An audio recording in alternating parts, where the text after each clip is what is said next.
Hey, what's up, guys? Kuchi once again. What is the most unbreakable record in sports? I was checking this out on ESPN, and they were giving us four really good choices.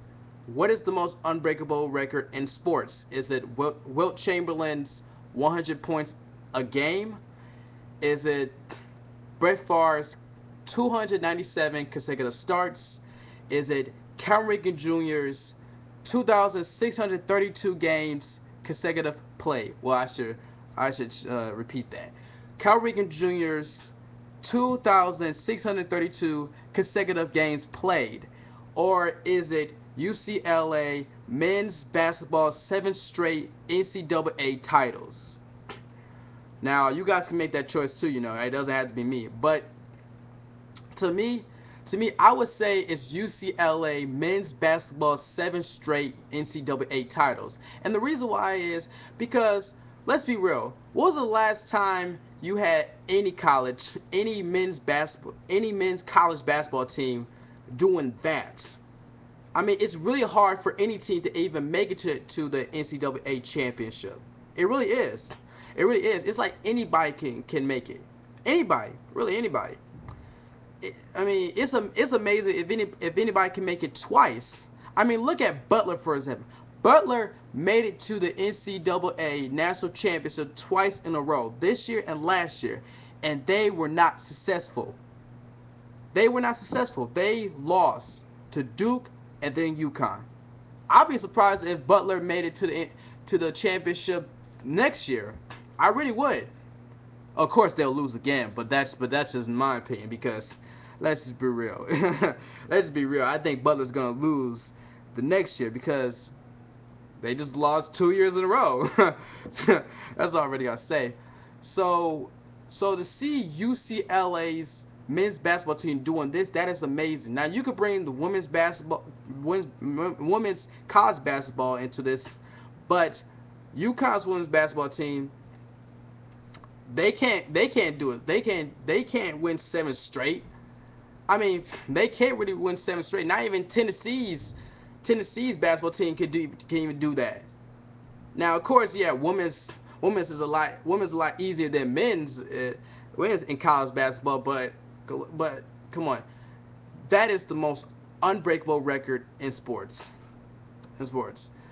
Now, the reason why Wilt Chamberlain's 100 points a game is not the most unbreakable record in sports is because, well, I'm not saying it's easy, but it's like this. There could be anybody who could break that record. Anybody. Just give someone the ball for 48 minutes and they will pass 100 points. Come on, let's be real on that. Kobe Bryant, he had 81 points. If he had enough time, if he went to overtime, if that guy went to overtime, that guy probably would have made to 100 points. Let's be real on that. Let's be real. Michael Jordan had 69 points. If he kept on going to overtime, because he wasn't in overtime, but if he kept on going to overtime, that guy would have made it to 100 points. But that would have been a lot of overtimes, and if anybody see, how Michael Jordan has 69 points, you guys will understand what I'm talking about. But the only reason why Jordan even had those 69 points is because he went to overtime. That's the only reason why. Now for Brett Favre's consecutive starts, 297 consecutive starts.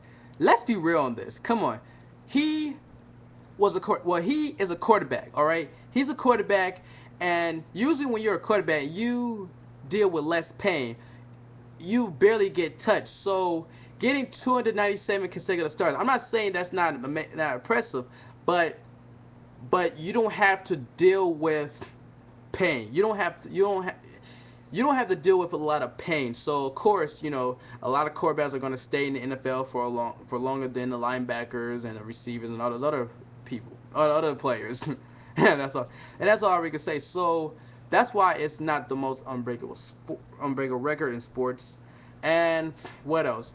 Cal Ripken Jr.'s, 2,632 consecutive games played. I mean, you gotta admit that record right there, and UCLA's 7 straight titles, those were hard. That was hard to say. that was hard to say. If I was gonna say if I was gonna say unbreakable record in professional sports, then yeah, it would be Cal Ripken Jr.'s 2,632 consecutive games played. But in sports period, you got to pick UCLA's 7 straight titles. I mean, you got to pick that. But at the same time, Cal Ripken Jr., it was not easy for him to do that. Now, people could say, oh, anybody could do that. But at the same time, yeah, anybody could do that if you want to go through the pain. If you want to go through all that pain. Like, you got people who get hurt every single year running to first base and like, oh, shoot, I pulled my hamstring. Or slide to a base and like, oh, shoot, I hurt my ankle. Or people throw the ball wrong and they hurt their shoulder or they hurt their elbow. And people are going to say, how'd they hurt their elbow? Well, you got to actually play the game to actually know how you get your elbow hurt. Or they slide to home plate wrong. They have a sore wrist. They get bruises. I mean, seriously. It is what it is. So, like I said, if we were talking about pro sports, it would be Cal Ripken Jr.'s record. 2,632 consecutive games played. But like I said, sports, UCLA, 7 straight NCAA titles. So that's what all I got to say. Let me know what you guys think. What is the most unbreakable record in sports? And is there anything I did not say that you guys would like to chat? Alright, people. Contact me on Facebook, MySpace, and Twitter. And I'm not done yet. I will still make another video after this. Deuces.